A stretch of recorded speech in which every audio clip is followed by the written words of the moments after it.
오늘 말씀을 통해서 우리에게 어떤 교훈을 주시는지 우리가 귀를 기울여서 말씀을 자세히 살피기를 바라고, 오늘 읽은 본문 말씀을 통해서 여러분들이 혹시나 다윗의 죄를 바라보면서 참 다윗이 무능력하고 참 하찮은 인간이구나, 그리고 이 죄를 짓는 이 요압의 성격이 참 불같구나, 안 되겠구나, 이러한 생각으로 넘어가신다면 오늘 말씀을 통해서 이 모습이 나의 모습이구나, 우리 인간의 참 무능력한 모습이구나라는 것을 생각하시면서 죄의 구렁텅이에 빠져서 헤어나오지 못하는 이 인생을 우리 하나님께서 어떻게 건져 올리셔서 그 신분을 온전히 바꾸어 주신 그 하나님의 사랑을 다시 한번 깊이 생각하는 우리 믿음의 성도님들이 될 수 있기를 바랍니다. 오늘 말씀을 보시면 모든 시작이 다윗에게서부터 시작되었다는 것을 우리는 알 수가 있습니다. 다윗이 압살롬의 반역에서부터 다시 회복되어서 왕궁으로 돌아오는 과정 가운데에 다윗이 또다시 잘못된 선택을 하게 됩니다. 어떠한 잘못된 선택을 하고 있습니까? 다윗이 자기의 왕권을 회복하는 데 있어서 유다 지파의 힘을 빌려서 자기의 왕권을 회복하려고 했던 결정을 내렸습니다. 그래서 이스라엘 다른 지파들보다 유다 지파를 먼저 앞세워서 자기가 왕궁으로 돌아오는 일에 힘을 보태주기를 요구를 했습니다. 그로 인해서 이스라엘 11지파 간에 분열이 일어나게 되었고 결국에는 반역의 일까지 생기게 되었습니다. 다윗의 이러한 선택 때문에 이스라엘은 또다시 전쟁의 위협 가운데 놓이게 되었고 큰 어려움에 처하게 되었습니다. 다윗이 이제야 좀 살만해지려고 했더니 또다시 죄악 가운데 넘어지고 그 죄로 인한 형벌이 찾아오는 그러한 일을 보게 됩니다.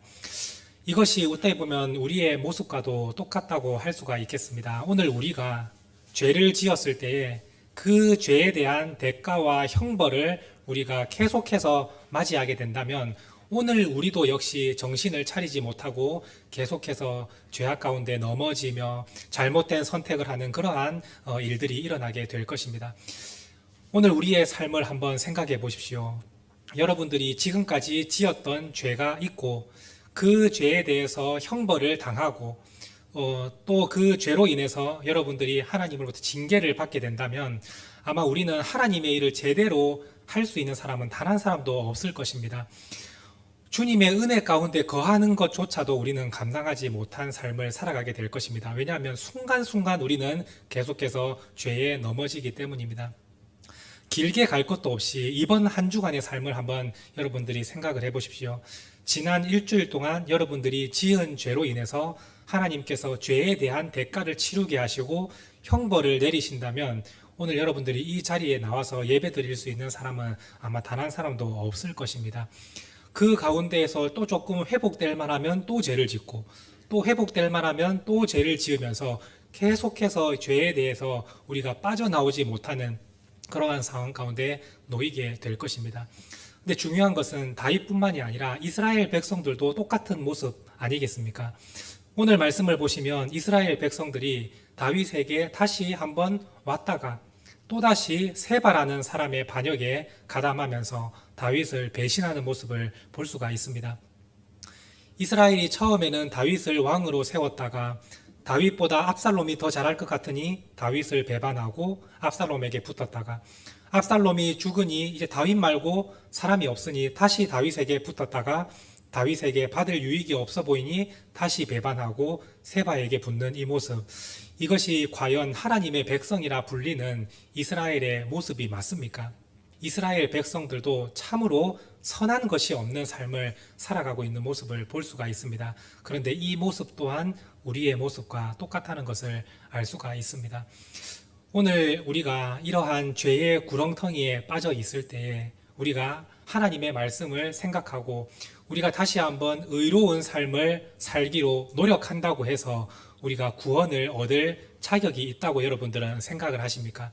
내가 일주일 동안 삶을 살면서 지은 죄가 이 정도가 많은데 오늘 내가 다시 한번 결단을 하고 내가 거짓말도 하지 않고 남을 미워하는 마음도 줄이겠다, 이러한 마음을 가졌다고 해서 하나님 앞에서 너는 참 구원받을 만한 사람이다. 너는 참 거룩하구나. 이러한 말을 우리가 들을 수 있는 자격이 됩니까?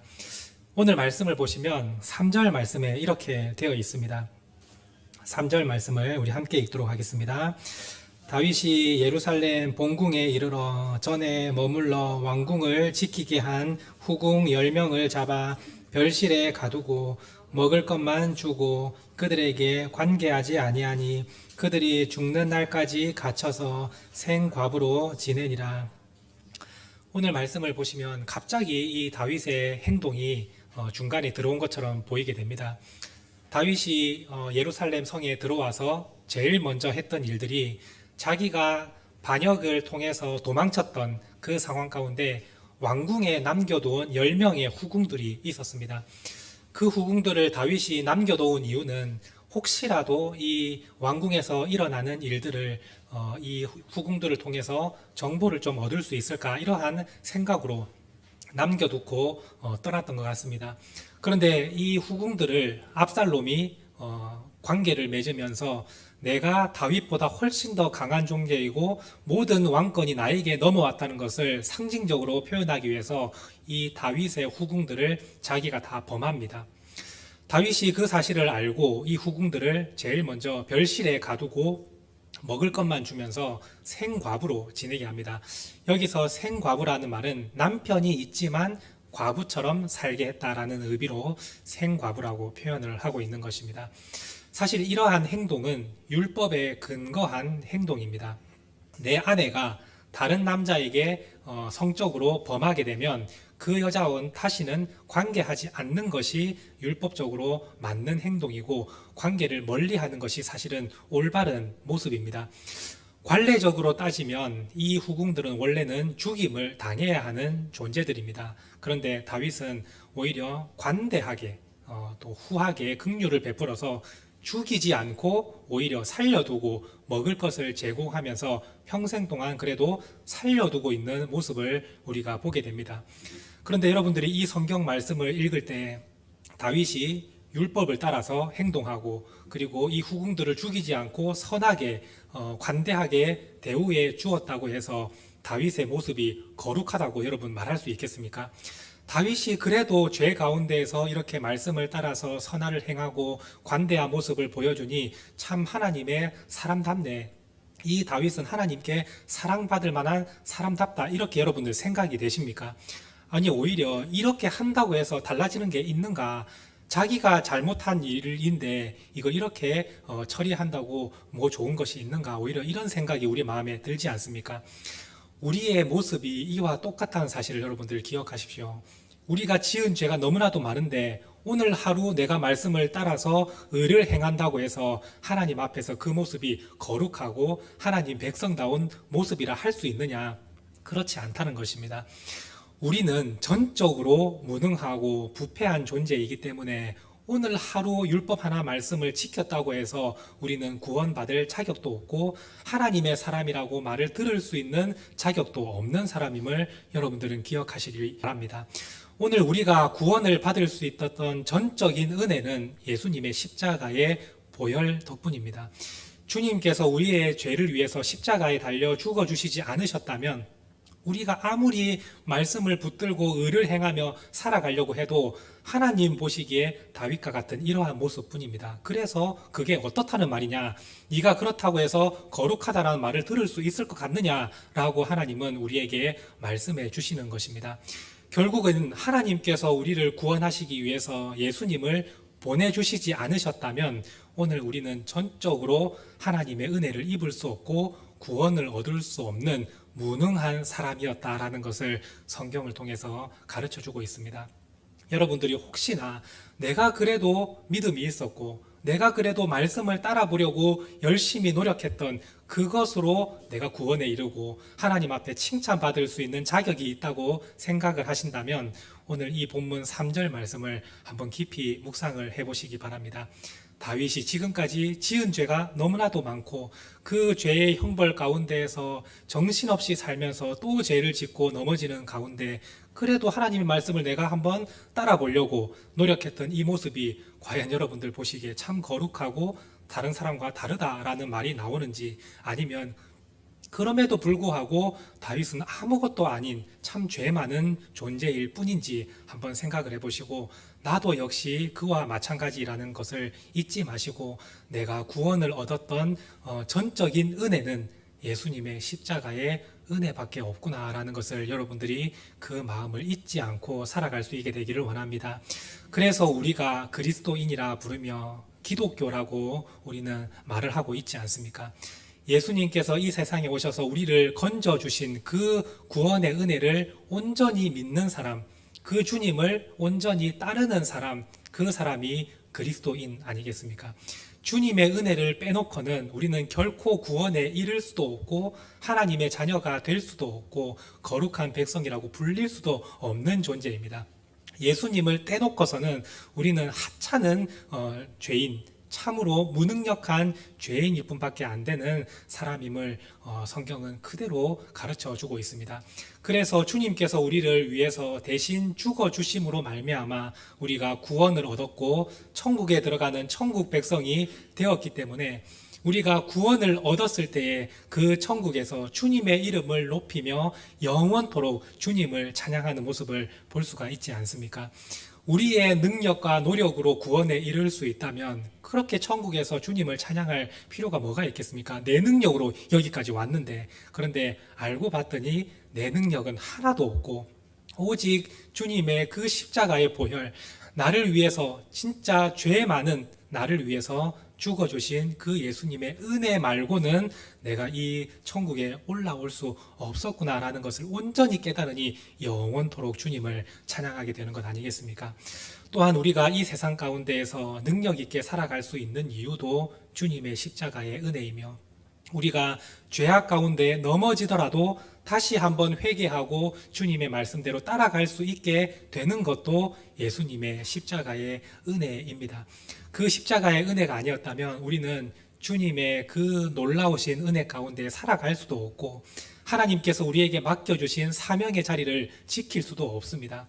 죄를 짓는 순간 우리는 사명의 자리에서 쫓겨나야 되는 것이고, 죄를 짓는 순간 우리는 하나님의 밖으로 밀려나는 그러한 존재인데, 예수님의 십자가의 은혜로 하나님의 자녀가 되는 권세를 누리고 다시는 그 권세를 놓치지 않는 은혜까지 얻게 되었기 때문에, 우리가 죄를 지었더라도 다시 한번 회개할 때 그 자리에 그대로 머무를 수 있는 성도가 될 수 있고, 또한 우리가 죄가 많았지만 죄를 회개하고 주님의 십자가에 의지할 때에 우리는 사명을 끝까지 감당할 수 있도록 하나님은 사명의 자리로 동참을 시켜주시는 것입니다.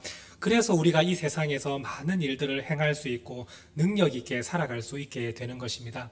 여러분들이 능력이 있어서가 아니라 예수님께서 우리를 위해서 십자가에 달려 죽으신 그 십자가의 보혈 때문임을 여러분들이 기억하시고, 오늘 우리가 그 사실을 알고 있기 때문에 이 세상에서 능력 있게 살아갈 수 있는 것 아닙니까? 주님의 십자가의 보혈로 우리의 신분이 완전히 바뀌게 되었습니다.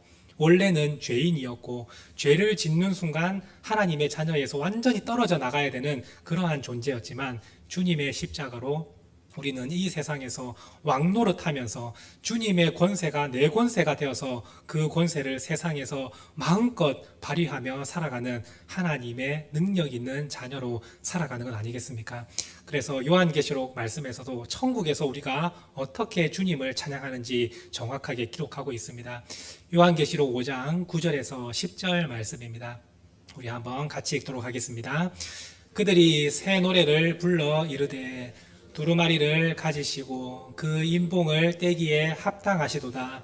일찍이 죽임을 당하사 각 족속과 방언과 백성과 나라 가운데에서 사람들을 피로 사서 하나님께 드리시고 그들로 우리 하나님 앞에서 나라와 제사장들을 삼으셨으니 그들이 땅에서 왕노릇 하리로다 하더라.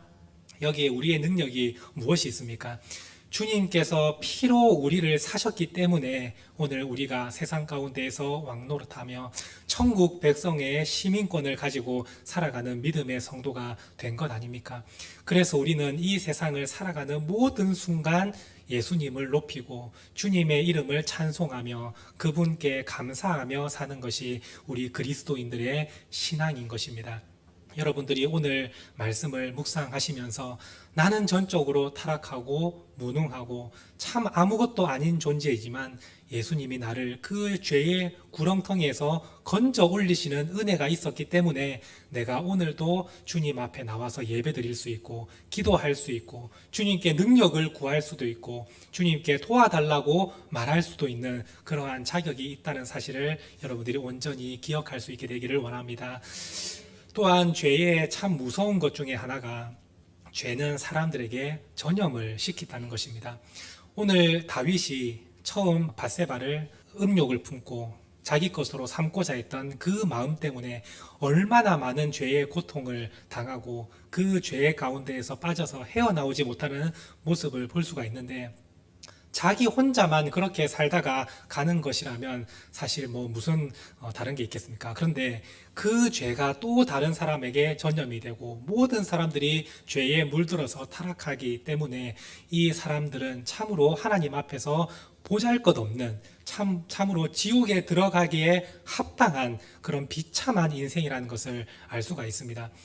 오늘 말씀을 보시면 요압이라는 사람이 아마사를 아무 이유 없이 죽이는 것을 볼 수가 있습니다. 아마사는 우리가 잘 알다시피 압살롬의 군대 장관이었는데 다윗이 그를 자기의 군대 상관으로 삼았습니다. 왜 그랬냐면 유다 지파의 마음을 자기가 사고 싶어서 아마사를 군대 장관으로 삼습니다. 그런데 그 모습이 마음에 들지 않았던 이 요압이 아마사를 그냥 죽이는 모습을 볼 수가 있습니다. 아무런 이유가 없습니다. 그렇다고 아마사와 요압이 적대적인 관계도 아니고 남도 아닙니다. 아마사와 이 요압은 사촌지간입니다. 어떻게 보면 참 친척 간의 혈육을 나누는 그런 관계라고 볼 수 있겠습니다. 그런데 아무런 죄도 없고 친척 관계에 있는 이 아마사를 그냥 칼로 찔러서 죽이는 모습을 볼 수가 있는데, 그것도 아주 철저하게 계획을 세워서 죽이는 것을 볼 수가 있습니다. 아마사를 만나러 나올 때 요압이 온몸에 다 무장을 한 상태입니다. 무장을 하고 있으면 상대방이 경계를 하는 것이 당연한 것 아니겠습니까? 같은 편이라도 일단은 경계를 할 수밖에 없습니다. 그런데 오늘 말씀을 보시면 요압이 칼을 떨어뜨리는 모습을 볼 수가 있습니다. 칼을 떨어뜨리니 이제는 상대방이 봤을 때 무기가 없는 것으로 볼 수 있지 않겠습니까? 그래서 아마사는 방어하는 그러한 마음 없이 요압을 만나서 입을 맞추며 서로 안부를 묻습니다. 그런데 사실 요압은 그 칼만 가지고 있는 것이 아니라 품에 품어두었던 또 다른 칼이 있었습니다. 그 칼을 꺼내서 이 아마사를 죽일 때에 아주 무참하게 찔러서 창자가 그 배에서 나올 정도로 칼로 찔러서 죽이는 모습을 볼 수가 있습니다. 요압이 왜 이렇게 담대하게 행동을 할 수 있습니까? 그 원인은 다윗에게 있습니다. 다윗도 자기가 원하는 것이 있으면 사람을 죽여서라도 그것을 차지했던 것이 다윗 아닙니까? 밧세바를 차지하고 밧세바의 모든 죄를 덮기 위해서 다윗은 우리아라는 아무 잘못도 없고 자기 밑에서 충성하는 사람도 그냥 죽이는 일에 거침이 없었습니다. 그 모습을 요압은 보고 있었고, 요압도 따라서 내가 원하는 것이 군대 장관의 자리인데 다른 사람이 차지하고 있으니 내가 죽여서 그 자리를 차지하겠다. 이것이 다윗에게서부터 시작된 죄의 전염인 것입니다. 다윗이 사람을 죽이는 일에 결코 담대하지 않고 겁을 내고 어떻게 해서든지 사람은 죽이지 않으려고 했다면 요압이 이렇게 함부로 사람을 죽이는 일에 담대할 수 있었겠습니까? 아마 절대 그렇지 못할 것입니다. 그런데 다윗도 하는 행동이 자기가 필요하면 얼마든지 충성스러운 사람도 죽일 수 있는데 나라고 못할 게 뭐가 있겠냐. 요압의 마음엔 이런 마음이 있었기 때문에 담대하게 아마사를 죽이는 모습을 볼 수가 있습니다. 이것이 죄의 전염인 것입니다. 한 사람이 죄를 지으면 또 옆 사람도 죄를 짓고 그 모습을 보면 또 다른 사람도 죄를 짓고 이렇게 죄의 그냥 구렁텅이에 빠져서 헤어나오지 못하는 것이 우리 인간의 모습입니다. 그런데 그러한 인간의 모습을 온전히 회복시키시고 구원해 주신 분이 바로 예수님이시지 않습니까? 그분의 은혜를 생각한다면 참으로 너무나 놀랍고 크다는 사실을 우리는 다시 한번 깨닫게 될 것입니다. 여러분들이 이번 한 주간 말씀을 묵상하시면서 과연 이 죄 많은 세상에 우리 주님께서 찾아오셔서 직접 오셔서 죄인들을 위해서 십자가에 달려 죽으심으로 그 모든 죄와 형벌까지도 다 주님께서 감당하시고 우리가 예수님을 믿는 믿음 하나만으로 구원을 얻게 해주시는 그 놀라우신 은혜를 다시 한번 묵상하시면서 앞으로의 모든 인생 가운데 예수님을 찬송하고 감사하며 기쁨으로 주님을 위해서 살아가는 믿음의 성도님들이 될 수 있기를 간절히 바랍니다. 함께 기도하시겠습니다. 하나님 아버지 감사드립니다. 오늘 주신 말씀을 통해서 우리 예수님의 그 십자가의 사랑과 은혜를 다시 한번 기억하게 하심에 감사를 드립니다. 죄로 인하여 우리는 무능하고 전적으로 타락하여 죄의 구렁텅이에서 헤어나올 수 없을 정도로 우리는 비참한 인생을 살아가야 하지만 주님께서 그 인생을 불쌍히 여기셔서 이 세상에 오셔서 십자가를 대신 지시고 우리를 대신하여 죽어주신 그 은혜로 말미암아 우리는 구원을 얻었고 하나님의 자녀가 되었으며 이 세상에서 왕노릇하는 그러한 믿음의 백성들로 세워졌음을 다시 한번 기억합니다.